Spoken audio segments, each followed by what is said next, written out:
Hello, this is Shuman Parvez. I am from Nator. Currently, I am living Australia. I am currently completing my Bachelor of Science in Electrical and Electronics Engineering, Daffodil International University. I have completed my Diploma Engineering in Electrical Engineering from Bogra Polytechnic Institute. As a student in Tripoli, I have developed a strong passion for communication engineering, and in my particularly excited about how this field and shaping the future of communication engineering.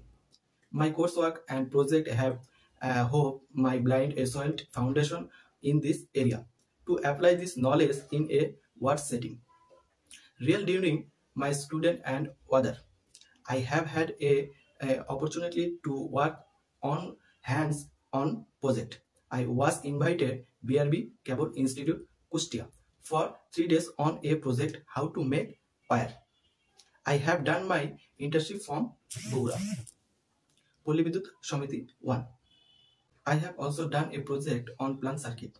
This experiment taught me the importance of problem solving and critical thinking, as well as the value of collaboration in achieving project goals. It strongly my technical skill in circuit design, data analysis, software using, etc.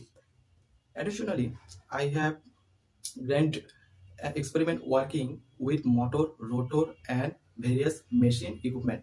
Blow from this experiment now I am able to make motor. I have also applied my skill in MATLAB, PSpice, Java, Python, etc. I believe this skill will be a asset in my professional career. My hobby is singing and playing guitar. I also like photography. Thank you.